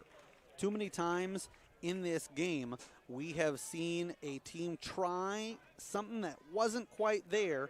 And if you're the Warhawks, that's just a heads-up play. Can we get the lead runner? Great. Do we need to now throw the ball around the infield and try to get it into a double play, really forcing the issue? No, not with a 4-run lead, as this is chopped to the third baseman. She'll take the sure out, and again, heads up softball IQ on display. We will score that one as a 5-3. The third baseman saw that time no opportunity to get the lead runner, but again, with a 4-run lead, and now the Savages down to just 4 outs. Geisler says, hey, I'll take the sure thing. I'll get the out, and we will leave a runner at second for now. Heavy lead there from Hemsley, but she will return back to second. Danny Aller is the batter. She's struck out and grounded out to the pitcher. A throw that would have been in time, but the ball was foul, as Natalie on the backhand rifles it down to first. Had that been in play, we would have been out of the inning, or the half inning rather, but now it is Sigourney with second life. Didn't get much on that one, but that one will land in play and then take a hard right, and everyone will go back to their places and do it again. Danny Aller at the dish, Courtney Hemsley at second, and leadoff batter Ava Fish in the on-deck circle, anxiously hoping that she can get an opportunity to come to bat here in the inning, but a strikeout instead as Aller goes down swinging. No runs on no hits, 1 left on for the game. The Savages have managed just 1 run on 5 hits, 8 left on base, and at the middle of the 5th inning, 5-1, Southeast Warren on top. We'll be back in a matter of moments. You're watching the Iowa Girls State Softball Tournament presented by Iowa Farm Bureau on the Girls Union Network, powered by Mid-American Energy Company. We might not always know what the day will bring, but some things are certain. The sun will rise and your lights will go on. That's because at Mid-American Energy, we're obsessively, relentlessly committed to providing you energy when and where you need it, to connecting with you and keeping our communities safe and strong. Because the most important thing we put our energy into is you. We're obsessively, relentlessly at your service.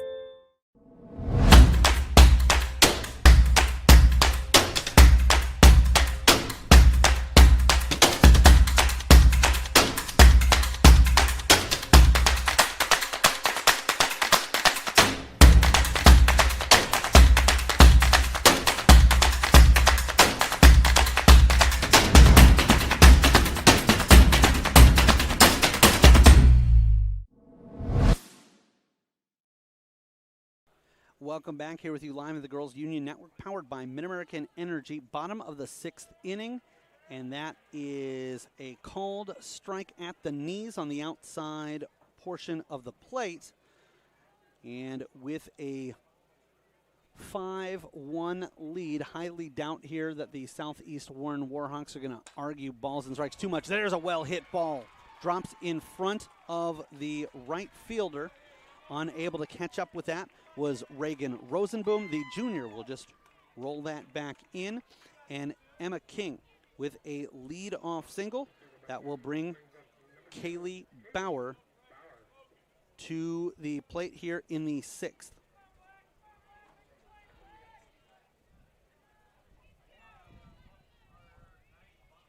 Goodwin has pitched the entirety of the game and comes home with that one. Bauer, thinking about laying down a bunt, elects to hold off. And we'll have our Casey's Player of the Game announced here after this batter, as this one is upstairs and out of the strike zone. So patience shown by Bauer as she has run the count to 2-0.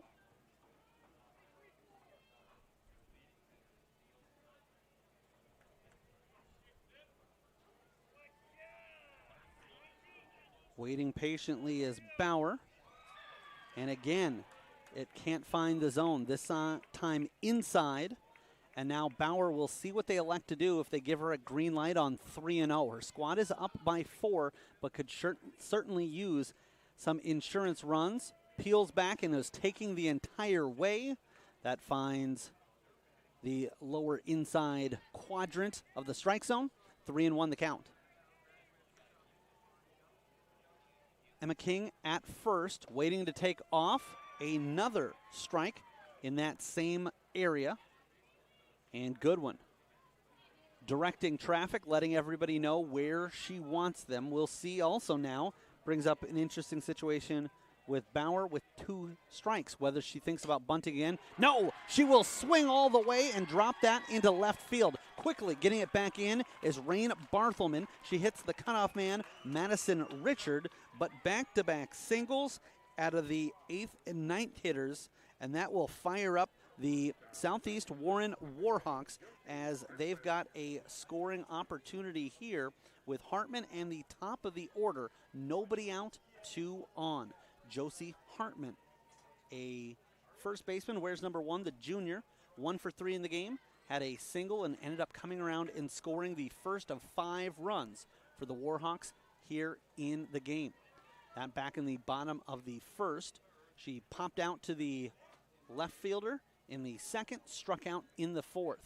There's a low pitch scooped up nicely by Weber. If Weber lets that one get past her, the runners are both advancing, but instead it is King who is stuck at second, Bauer at first as they watch Hartman looking to try to advance them via the bat. Pops this one up in foul territory. Underneath it is the third baseman, and gloving it there is Macy Fish. She will squeeze that one closed for out number 1 of the inning. Up next is Brooklyn Page. She has walked twice and scored. Both times she was warranted a base on balls. The other time up, she flew out to the shortstop. Upstairs is the pitch, and 1-0 the count.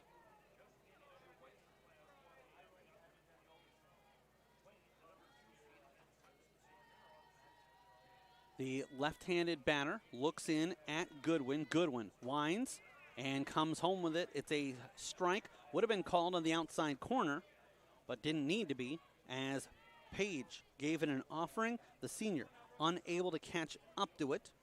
Swings through, batting .389 prior to this game, and that average will go down slightly. She's officially 0 for 1 in the game, but she's quite content with that. Like I said, she's reached base 2 out of 3 times and scored both times, albeit on the base on balls. But right now, the senior number 8 is less concerned with her batting average and more concerned with advancing to the state semifinals to try to take on the Mustangs of Newell Fonda. There's a ball struck to the second baseman. Will look to turn, and safe is everybody.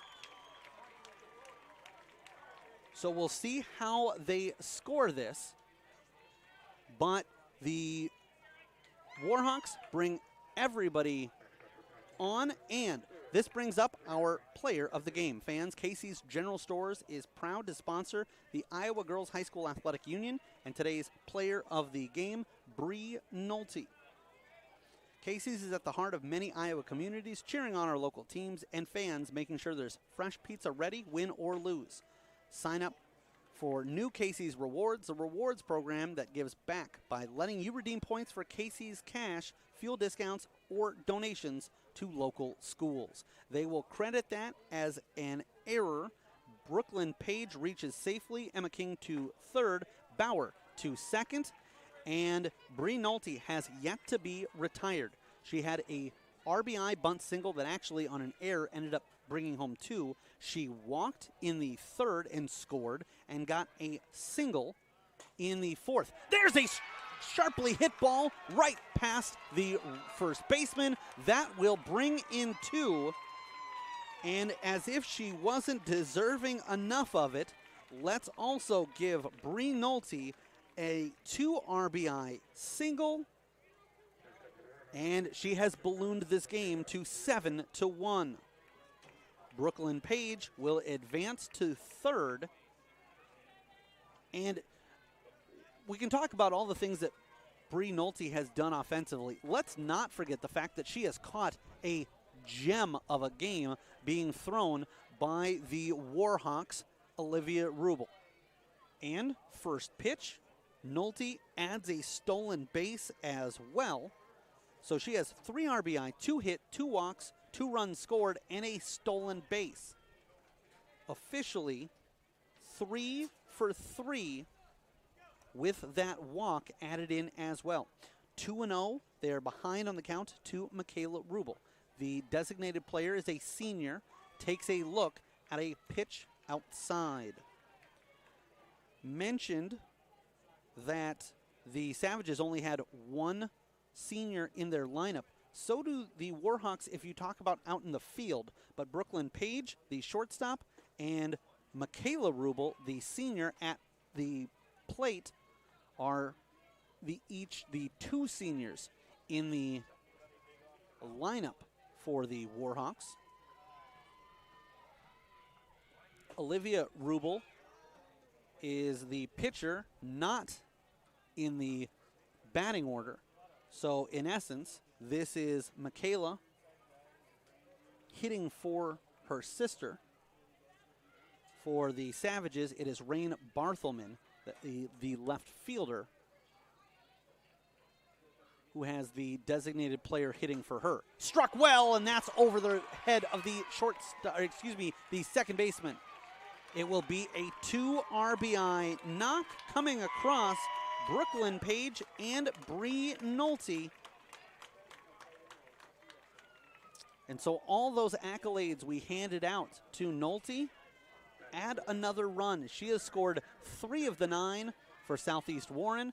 Their 9 runs have come on 8 hits, and now it is Natalie Geisler, the freshman, who comes up the bat. We have just 1 out in the inning. Upstairs, off the mark, and Goodwin gets set once again.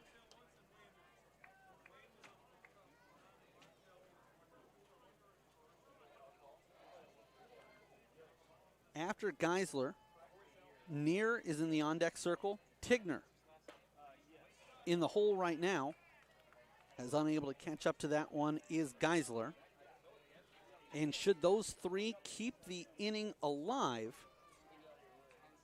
we would have Emma King, who is the batter that started this first, or was the first batter of the bottom of the 6th, and she would get an opportunity to bat once again. But getting a little bit ahead of ourselves.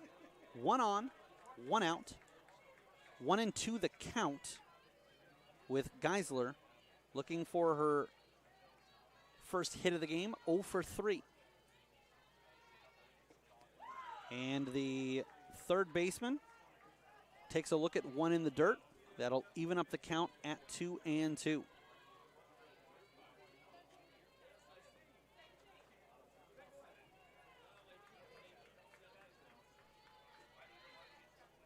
Swing and a miss, strike 3. Geisler a little bit frustrated with herself.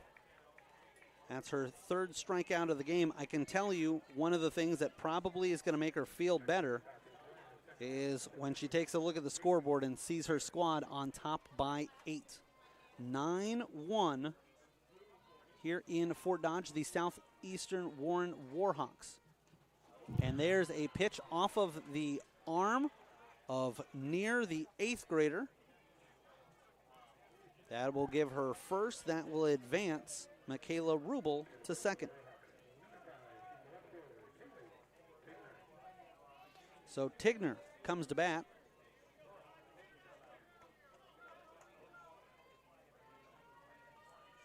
Southeast Warren has gone down 1-2-3 in just 2 of the 6 innings. In the other 4, they have gotten at least 1 run. A wild pitch there escapes the backhand of Weber and comes to the backstop. So both runners will advance. Now Michaela Rubel parked at 3rd. J.C. Neer, who was just hit moments ago, at 2nd. Weber this time swallows that one up. Otherwise we would have seen Rubel coming across to score.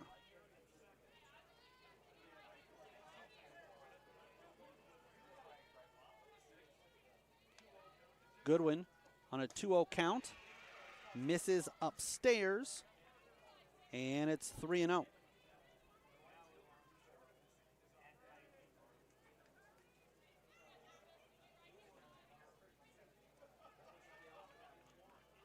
Goodwin winds, throws one right down the pipe. Tigner offered up with it, showing bunt for a moment, but it looked like she pulled back in time to indicate she was taking the entire way.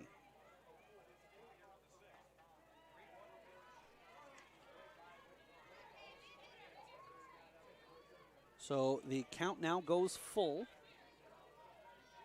3-2.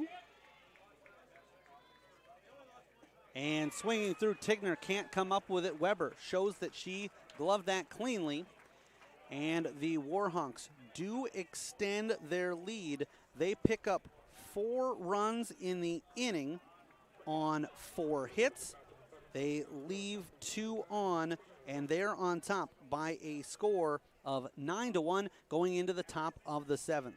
We'll be back with more softball action. You're watching the Iowa Girls State Softball Tournament presented by Iowa Farm Bureau on the Girls Union Network, powered by Mid-American Energy Company. We might not always know what the day will bring, but some things are certain.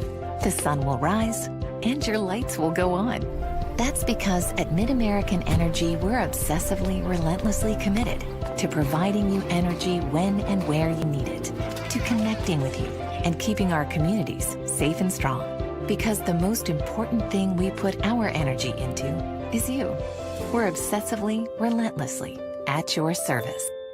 In Iowa, we all play by the same rules. Hard work pays off, practice makes perfect, success is something you earn, and teamwork helps us all be winners. The Iowa Pork Producers Association is proud to support statewide high school athletics. Because on our team and on yours, what we bring to the table is what brings us all together. Learn more about our commitment to Iowa at iowapork.org.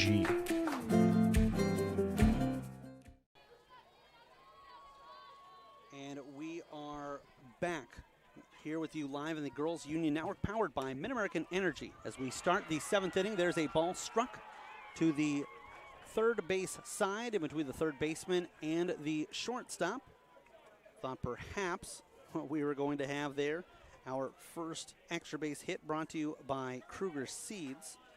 Remember, every extra base hit today brought to you by Kruger Seeds, your local seeds dealer. Visit Kruger Seed, that's Kruger seed.com today. So a leadoff single for Ava Fish. She finds herself 2 for 3 in the game, has reached safely 3 of the 4 at-bats, and this will bring up Carly Goodwin with the Savages down to their final 3 outs of the season. Takes a look at an upstairs pitch. Off the mark, 2-0 the count goes.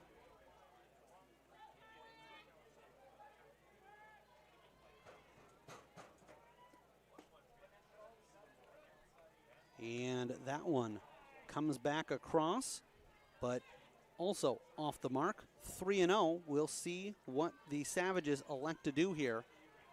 You could say, let her swing away, but right now they're in more desperate need of base runners than anything else. And excuse me, that third one was called a strike, so it's now 3-1 the count. For the Savages, you're just trying to get people on and let the next person get up and do some damage. Trailing by 8. I mean, a home run or an extra base here would be exciting, but the most important thing, the mantra of each and every Sigourney Savage player is simply don't get an out. Keep the game rolling. There is a pitch in the dirt, ball 4. And so Josephine Moore comes up to the plate, encouraged by people shouting out, let's go JoJo, as Moore is looking for her first hit of the game. Officially 0 for 2. She did reach safely in the 5th after being hit by a pitch. The pitcher for the Warhawks, Olivia Rubel, trying to wrap things up here and go the distance. 9-1. Warhawks on top. Savages with 2 on, nobody out. But it's never easy, as the Savages have started to muster something of a run here. We will have the trophy presentation here to put a bow on this one. Once this one is done, the Savages would love if that was quite a ways from now, as they've got some uphill climbing to do. Count of 2-1. Rubel delivers, chopped, and so the runners taking off at contact will head back to first and second.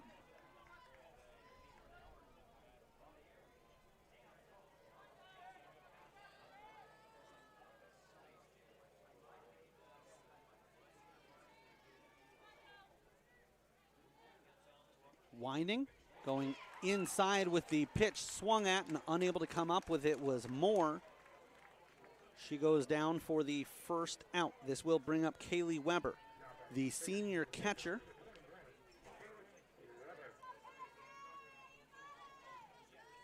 One for 3, a single. Grounded out to the third baseman. That was a unassisted fielder's choice, and then that was the third out of the inning, so it didn't really reach safely, but did reach safely in the 5th after she grounded out, causing a force out as she grounded out to the shortstop, who again threw to third to register the out. And quickly behind in the count, 0-2. Fish at second and Goodwin at first. Weber trying to just keep the line moving and give Macy Fish an opportunity to come to the plate with just 1 down. Weber, patient, and keeps an eye on that one, but lets it go.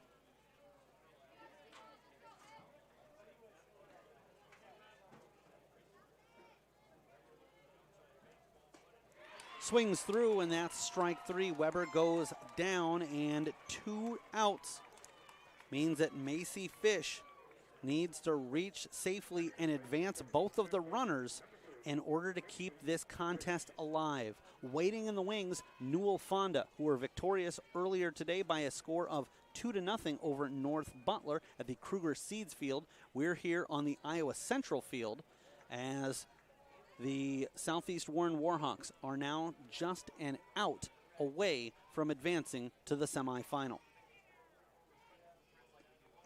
Fish takes a look at the first 2 pitches, and neither one found the strike zone.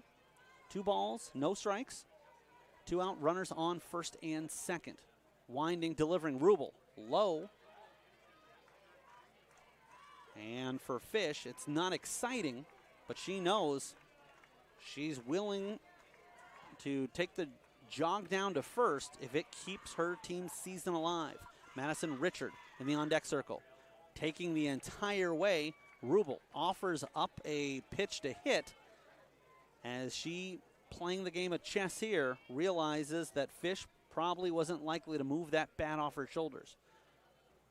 Winds, fires, and with a low pitch, gets Fish to swing at it. The sophomore unable to catch up with it. Macy Fish 0 for 3 in today's action. 333 pitcher, or batter, excuse me. That one misses on the full count, and Rubel with a little bit of a sly grin. She thought that she had ended the game and moved on to the semis, but it is a pitch ball 4 for Fish, Madison Richard. Now with Richard, the task to keep things moving becomes more difficult because she realizes there's a force out at any base. On the outside portion of the plate, that will go in for strike 1.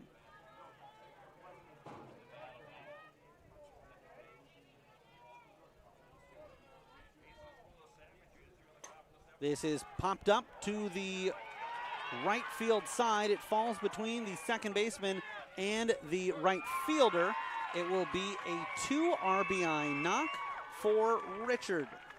And she will advance to second on the play as they try to get Macy Fish out at third. So coming across, Ava Fish scores the second run of the game for Sigourney.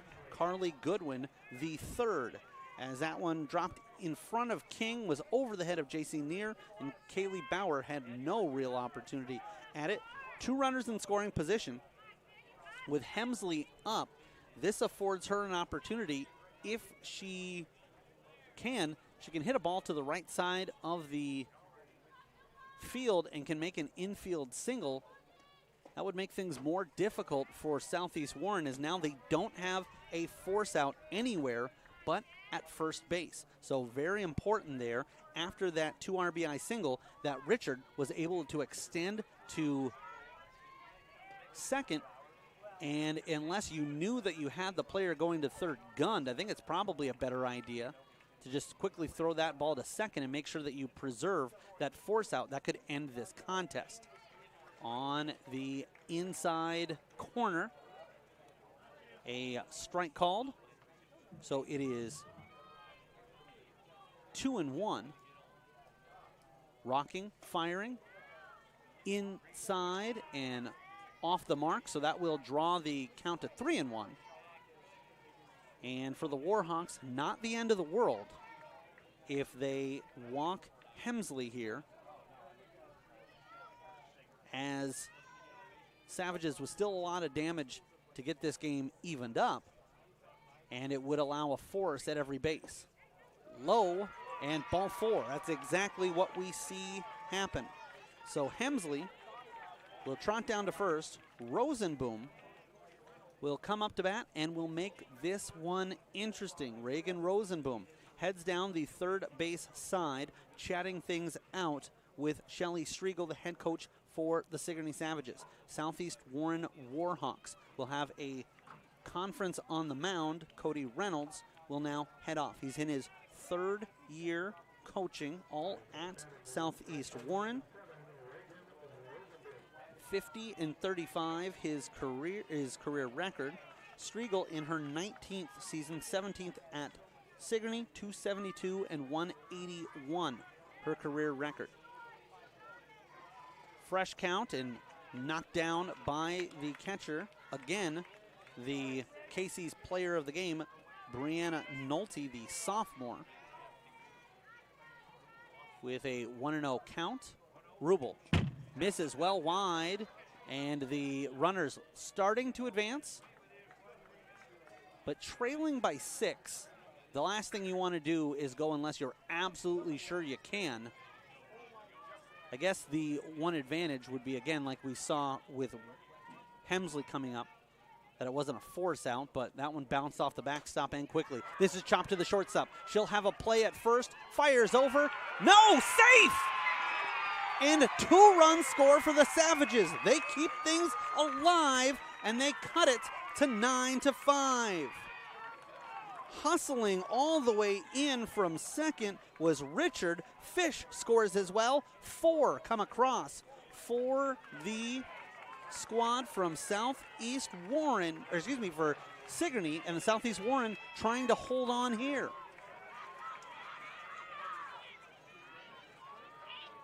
An RBI infield single, and there's another hit. This will bring across one. There'll be a throw, but the pitcher will cut it off. Coming across is Hemsley. And can you believe this? 9-1 going into the inning. It looked like the Savages were dead to rights, but Sigourney won't give up, and they have scored 5 in the inning. And believe it or not, the tying run will come to the plate, and it comes with Ava Fish due up. Ava Fish on the season, the 8th grader, batting .349. I should point out, I mentioned that she's now the tying run. does not have a home run on the season. Came in with 13 RBI, 2 doubles, no triples, and no 4-baggers. But the Savages, down by 8, are now a swing away from potentially tying this game. And as if the Sigourney fans weren't making enough noise as it was, they're on their feet now. This rally has had 4 hits in the inning. This will be popped up underneath it. And it's caught! The center fielder, Kaylee Bauer, from her knees, fighting there with J.C. Neer, but Bauer ends up with the out, and that will end the game. A pop-up to the center fielder in the inning. The Savages are able to score 5, and I have them credited as 4 singles. They end up leaving 2 for the game, 6 runs on. I had them as 9 hits, 4 and 10 left on. But they are taking away one of those hits and counting it as the first error of the game for the Southeast Warren Warhawks. So the Warhawks end up scoring 9 runs on 8 hits. They leave 7 on, commit 1 error. And for the Sigourney Savages, 6 runs on 9 hits, 10 left on base, and 4 errors committed. What a fantastic game, as it looked towards the end like it was a foregone conclusion, but the Sigourney Savages will not give up, and they mount a comeback that ends up just short. So for the Warhawks, they will advance to take on number 1 seed in Class 1A, Newell Fonda. With a record of 36-4 are the Mustangs. The Southeast Warren Warhawks improve to 29-2. Again, my name's Eric Zamora, bringing you the play-by-play of this quarterfinal matchup, and it turned out to be a doozy here from the Iowa Central field. And with the second game of the Girls State Tournament wrapping up and finishing like that, you can tell what you are in store for. I want to thank Justin Wolber, our engineer and producer for this morning's contest. Our camera operator, Randy Nielsen. Again, a final. The number 4 seed, Southeast Warren, 9, and the number 5 seed, Sigourney Savages, 6. We will hand things off as we are just awaiting the PA announcer to bring us our awards presentation. All right. And so it sounds like we are not going to have the awards presentation here on the broadcast. So that will wrap it up. We appreciate you tuning in to this coverage of the Iowa Girls State Softball Tournament presented by Iowa Farm Bureau on the Girls Union Network, powered by Mid-American Energy Company. Again, my name's Eric Zamora. One final time, it was Southeast Warren 9, Sigourney 6. You've been watching the 2021 Iowa Girls High School Athletic State Softball Tournament presented by Iowa Farm Bureau on the Girls Union Network, powered by Mid-American Energy Company.